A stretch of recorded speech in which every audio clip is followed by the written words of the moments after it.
네, 안녕하세요. 저는 방금 소개받은 정구태라고 하고요. 제가 오늘 말씀드릴 거는 디지털 자산에 대한 얘기입니다. 디지털 자산이라는 게 뭐고, 그 다음에 디지털 자산에 어떻게 투자하는지에 대해서 제가 설명을 해드리고, 요즘에 이제 화두가 되는 디파이나 NFT 같은 것도 한번 말씀을 드리도록 하겠습니다. 그러면 먼저 디지털 자산의 처음 개념을 가져온 거는 비트코인이에요. 비트코인이라는 것 때문에 블록체인이라는 기술이 이제 탄생이 됐고, 블록체인 기술로 가장 처음 상용한 생산물이 비트코인이라는 거죠. 그래서 비트코인하고 이더리움은 아주 깊게는 몰라도 알고 계셔야 된다라는 겁니다. 비트코인은 많이 들어보셨겠지만 이제 서프라임 모기지 사태 때 이제 탄생을 했습니다. 2008년도 9월 15일입니다. 그리고 9월 30일 날 비트코인 백서가 나왔어요. 그 계획서 같은 거예요. 비트코인이라는 거를 내가 앞으로 어떻게 만들겠다. 그 다음에 이제 2009년도 1월 달에 블록체인 기술을 활용한 비트코인이 생성되기 시작합니다. 리머 사태가 터지면서 중앙은행도 믿지 못하겠다. 그러니까 국가 자체를 믿지 못하겠다. 상위 계층은 대마불사라는 이름으로 살아남게 되고 피해를 보는 거는 개미들이구나 라고 해서 만들었다고 알려져 있습니다. 그래서 중앙은행에서 국가에서 통제하지 못하는 화폐 시스템을 만들고 싶다라고 해서 비트코인이라는 거를 만들었다고 알려져 있습니다. 그리고 나서 이제 비트코인을 상용하고 나서 사람들이 더 관심을 가진 거는 블록체인 기술이라는 게 더 파괴력이 있겠다 그래서 사람들이 관심을 가진 거죠. 블록체인이라는 게 데이터 블록을 체인처럼 연결시키는 거죠. 계속. 2009년도 1월에 이제 탄생했다고 말씀드렸잖아요. 그 이후부터 비트코인의 모든 체인들은 다 연결되어 있습니다. 이게 이제 암호화해서 여기에 이제 들어가게 되고 이런 식으로 이제 계속 블록들이 체인처럼 연결되는 거죠. 이 모든 데이터들을 다 해킹해가지고 변조하지 않는 이상 블록체인 네트워크에 올라간 모든 데이터를 위변조하기는 어렵다. 불가능하다. 거의 사실상. 라고 해서 블록체인이 해킹이 안 된다. 보안에 강하다. 라고 이제 얘기하는 겁니다. 중앙에서 누군가가 검증해주지 않아도 우리가 다 알고 있는 것 자체가 이 자체가 서로 이제 신뢰할 수 있게끔 만들어주는 거죠. 나카모토 사토시라는 사람이 집단일 거라고 생각하는 게 컴퓨터 공학에 관한 내용은 당연히 들어가 있고 소프트웨어니까 세계적인 석학들 수준의 어떤 암호학 체계가 들어가 있고 게임 이론을 활용해서 합의 알고리즘도 만들어내는 것 자체가 그 노벨상급의 지식을 가지고 있는 사람이 만들어야 될 정도다라고 해서 아마 집단이 아닐까 그렇게 예상하고 있습니다. TCP/IP라는 걸 통해서 저희가 손쉽게 인터넷을 쓸 수 있고 그 다음에 거기에 이제 플랫폼이 올라가죠. 안드로이드 아니면 iOS 같은 플랫폼이 올라가고 그 플랫폼 위에 다양한 어플리케이션 응용 프로그램들을 만들 수 있습니다. 카톡인 여러분들이 많이 쓰는 카톡이나 페이스북이나 아니면은 뭐 금융 뱅킹 앱이나 이런 것들 다 이제 어플리케이션이죠. 응용 프로그램이죠. 그거를 이제 블록체인으로 한번 옮겨 봅시다. 옮겨 보면 인터넷 위에 블록체인 기술이 이제 올라가게 되고 그다음 그 위에 플랫폼이 올라갑니다. 비트코인이나 아니면 이더리움, 특히 이제 이더리움이 굉장히 플랫폼의 특성을 많이 가지고 있죠. 그 위에 이제 탈중앙 앱이라고 하는 다양한 어플리케이션들이 올라가게 됩니다. 블록체인 기술에 대해서 그렇게 높은 지식을 많이 가지고 있지 않아도 개념 정도만 알면 충분히 활용할 수 있다는 거예요. 기술에 집착하지 말자. TCP/IP 모른다고 해가지고 내가 앱 서비스 만드는데 아니면 앱 서비스 활용하는데 어려움을 겪거나 그런 거 전혀 아니잖아요. 여러분들이 지금 투자를 하러 오신 거지 기술적으로 뭔가 산업을 일으키려고 하시는 건 아니잖아요. 이게 인터넷이라는 게 정보를 많이 전달할 수 있는 기술이구나. 블록체인이라는 게 외부 해킹이나 제3자가 위변조할 수 없는 어떤 분산된 정보력을 가지고 있는 탈중앙화된 네트워크구나. 그 정도만 이제 알면 된다는 거죠. 근데 인터넷이라는 거는 정보 전달은 굉장히 효율적으로 전 세계인들이 인터넷만 연결되면 다 접근할 수 있을 정도의 파괴력을 가지고 있었던 반면에 가짜 뉴스가 너무 많이 범람하게 된 거죠. 이게 진짜인지 가짜인지 모르겠어요. 누가 생산한 건지도 모르겠고 얼마든지 조작할 수 있고 얼마든지 변형해서 그냥 퍼뜨릴 수 있는 정보 과잉 시대에 지금 살게 된 거죠. 이제 블록체인을 통해서 중앙에서 누군가가 검열하지 않아도 모든 이가 이용하면서 검증할 수 있는 네트워크 기술력이 새로 생겼다라고 보시면 될 것 같습니다. 그게 이제 화폐가 될 수도 있고 결제 수단이죠. 꼭 화폐라고 생각 안 해도 돼요. 그냥 결제 수단이죠. 결제할 수 있는. 그 다음에 이게 계약이 될 수도 있고 공증, 특허 같은 게 될 수도 있고 그게 이제 앞으로 자산이 될 수가 있다는 겁니다. 이더리움에 대해서 한번 얘기를 해보겠습니다. 비트코인이 너무 혁신적이긴 한데 할 수 있는 역할이 너무 제한적인 거예요. 그래서 비트코인을 업그레이드해서 뭔가 새로운 다양한 기능들을 좀 담고 싶다. 그 비트코인이 그냥 화폐, 그러니까 결제 수단에 집중했다고 하면 이거보다 더 확장할 수 있는 되게 다양한 기능을 할 수 있을 것 같은데, 그래서 그냥 아예 자기가 만들어 버렸어요. 아니 그러면 내가 제2의 비트코인 한번 만들어야 되겠다 라고 해서 만든 게 이더리움이라는 겁니다. 그러면 이더리움은 비트코인의 사상을 그대로 가지고 왔어요. 그러니까 당연히 블록체인 기술 기반으로 이제 만들어지죠. 근데 이더리움이 다른 점은 이더리움은 스마트 계약 기능이 있습니다. 쉽게 얘기하면 그냥 자판기 같은 겁니다. 돈을 넣고 과자나 음료수를 누르면 특정 과자나 음료수가 나오고 거슴돌이 나오게 돼 있죠. 이것도 일종의 계약이에요, 계약. 이게 이제 아주 간단한 이제 계약의 기능 중에 하나인데, 이 세상에는 계약이 엄청 많아요. 생각해 보면. 계약이 중복된 것도 되게 많아요. 이게 이렇게 되면 A가 B가 되면 B가 C가 되고 C가 D가 되고 뭐 이런 것들이 굉장히 많아요. 새로운 많은 기능들을 이제 수행할 수 있겠다라고 해서 이더리움을 만들게 됐습니다. 부동산 계약을 만약에 한다고 했을 때 집도 보러 갈 수 있고 계약을 체결하게 되고, 그 다음에 잔금이 납입되면 자동으로 이제 출입할 수 있게 되는 어떤 그런 일련의 활동들이 조각조각의 계약들인 거죠. 조각 계약들이 모여서 큰 이제 부동산 계약이라는 걸로 이루어지게 되는 거죠. 이 세상에는 굉장히 많은 계약들이 있어요. 그런 것들을 다 여기에 녹여낼 수 있겠다라고 생각한 게 이더리움의 사상입니다.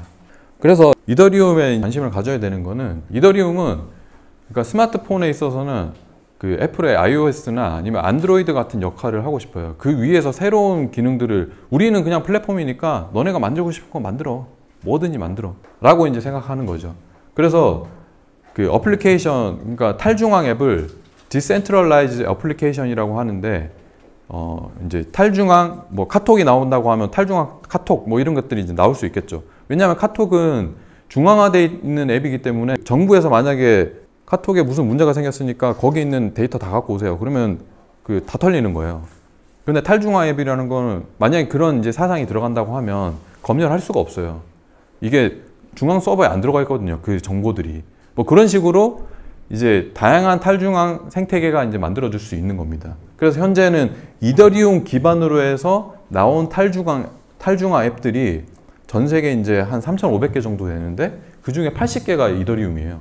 그만큼 이제 이더리움이 갖고 있는 플랫폼 확장성이라는 건 이제 무궁무진한 거죠.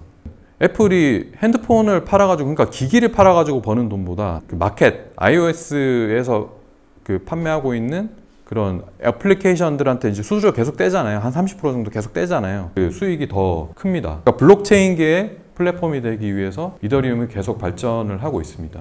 이게 초기 산업이다 보니까 플랫폼 경쟁이 굉장히 치열하다. 그 중에서도 이더리움은 많은 부분을 이제 이미 채택당하고 있다라는 측면에서 플랫폼이 될 가능성이 크죠.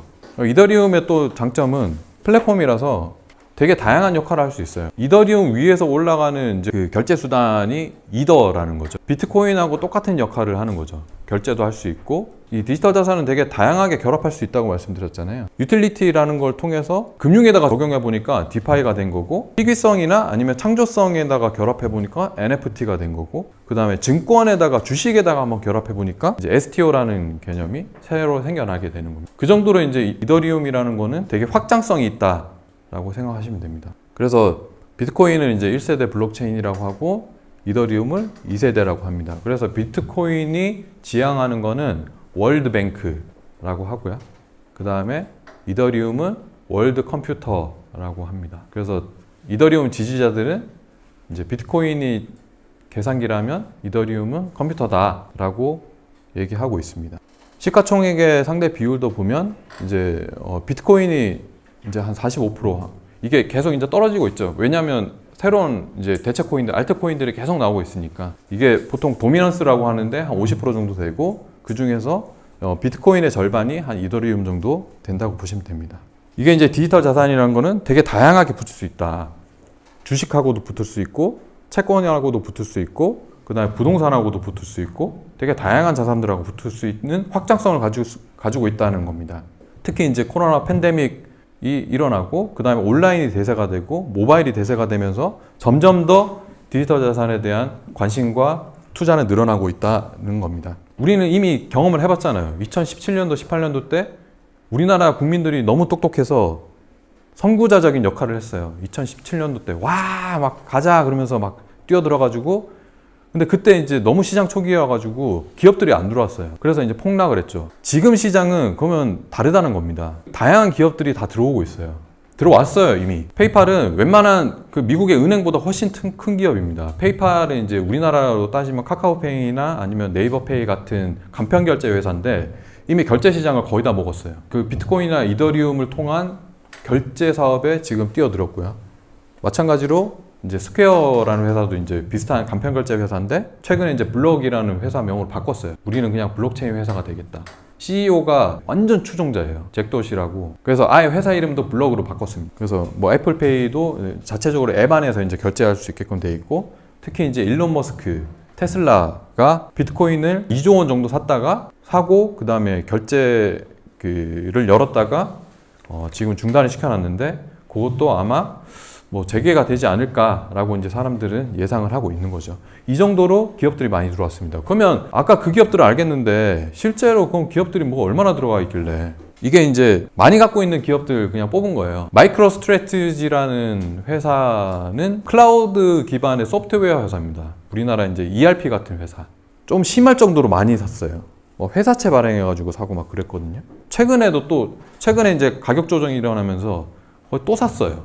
마이클 세일러라는 이 대표이사 트위터 가보면 하루에 한 10개 정도 트윗을 하는데 모든 트윗에 다 비트코인이 들어가 있어요. 비트코인이 무조건 미래래요. 기승전 비트코인. 그리고 테슬라도 많이 갖고 있고, 뭐 갤럭시 디지털이라는, 여기는 이제 디지털 자산 쪽으로 아예 사업하는 금융회사고, 뭐 스퀘어도 있고, 뭐 이런 회사들은 이제 채굴 기업들, 그 다음에 거래소도 있고, 되게 다양한 기업들이 이미 비트코인을 많이 가지고 있습니다. 그래서 현재 가치로 따지면 162조 원. 그러니까 최근에 제가 그 보고자료 보니까 미국 같은 경우에는 그 개인하고 기업의 구매 비율이 한 10대 1 정도 된다고 하더라고요. 개인 시장이 한 10이면 기업이 한 1 정도 가지고 있는. 그래서 가상자산 시가총액은 계속 올라가고 있다. 지금 3조 달러 정도 된다. 비트코인이 전체 자산 시장에서 한 1조 달러 정도 되는데 금액 이제 한 10분의 1이죠. 그 상승하고 있다라는 겁니다. 전체 자산은 아까 3조 달러라고 했으니까 애플보다는 이제 많은 거죠. 그러면 일단 기업은 알겠어요. 그러면 개인이 움직였고 기업도 알겠어. 그럼 이제 그 다음에는 이제 정책이 바뀌잖아요. 정책이. 사람들이 뛰어들면, 개인이나 기업들이 막 뛰어들면 나라에서 이제 제도를 만들려고 하는 거죠. 그래서 미국의 정책 당국에서 어떻게 생각하고 있느냐, 이 흐름을 읽을 필요가 있죠.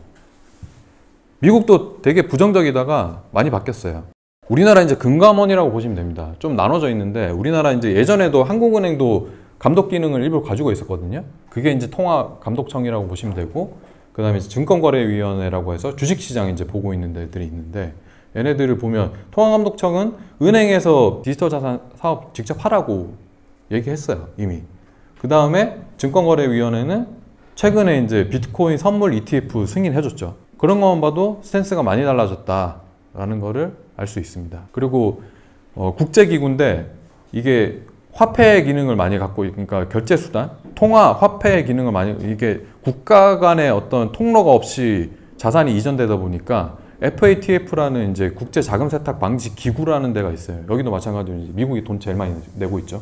미국의 영향이 큰데 얘네들도 지금은 금융상품이나 자산으로 지금 평가하고 있어요. 여기도 이제 제도적인 부분들을 좀 늘려고 하고 있다. 그럼 우리나라 한번 봅시다. 우리나라 같은 경우에는 제도가 이제 이렇게 변하고 있으니까 해외 기업도 이렇게 변하고 있고, 우리나라 기업은 어떻게 되고 있느냐.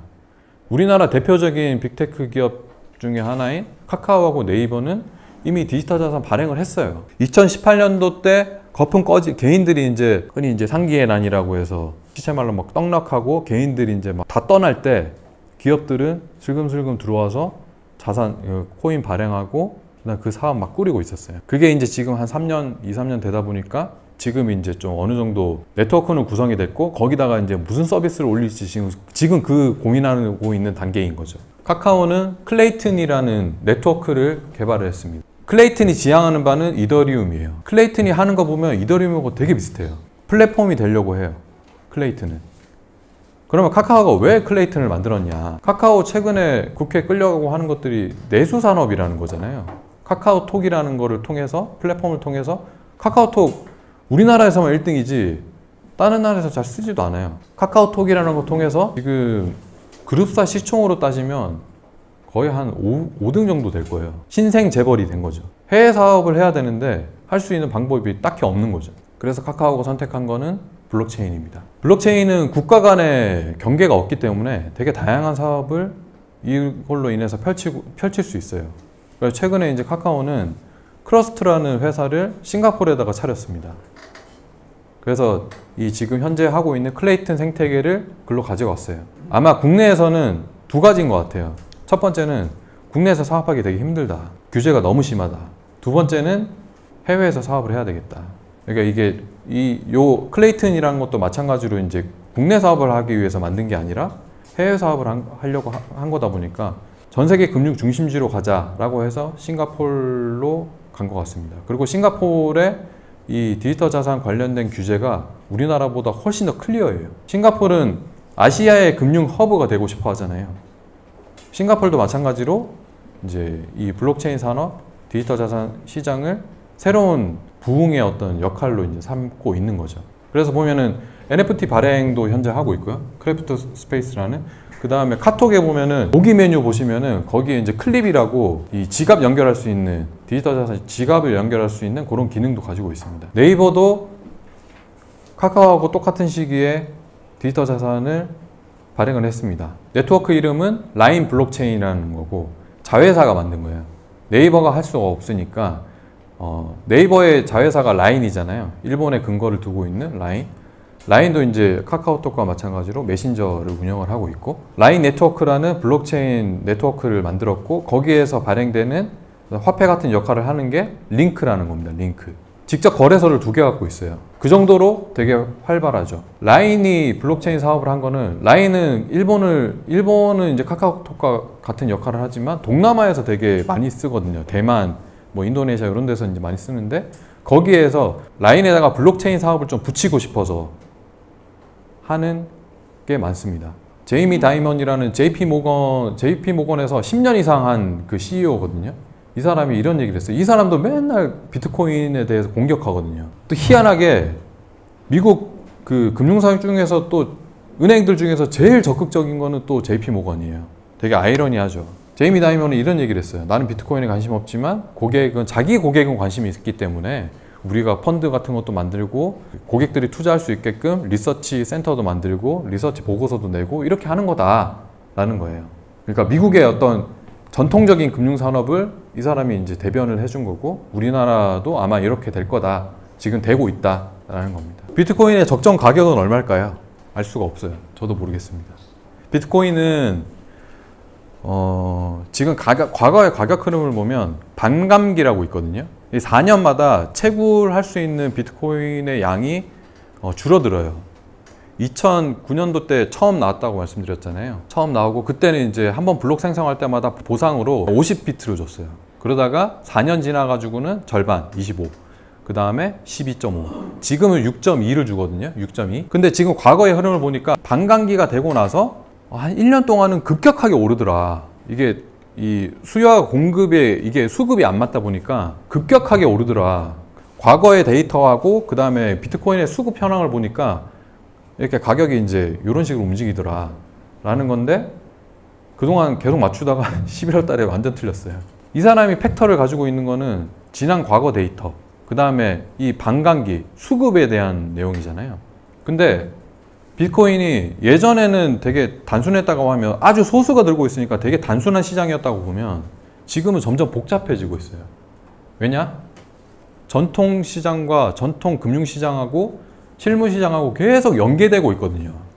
점점 더 복잡해지고 있어요. 옛날에는 매크로 시장만 봤다고 하면 지금은 마이크로 시장도 봐야 되고 지금 현재는 이 비트코인은 이 전체 디지털 자산 시장의 기축통화 역할을 하거든요. 달러 같은 역할을 한단 말이에요. 지금도 그 가상화폐 거래소 보시면은 원화로 거래할 수 있는 거래소 4개 빼고는 전부 다 비트코인으로만 거래할 수 있어요. 옛날에 비트코인은 되게 단순한 기능이고 제한적으로 사용할 수 있었다고 하면 지금은 너무 복잡해졌어요. 점점 복잡해져요. 연결되는 것들이 너무 많아져요. 결론은 적정 가치를 산출하기 어렵다. 지금이 비싸고 지금이 싸고를 누구도 판단하기가 어렵다라는 겁니다.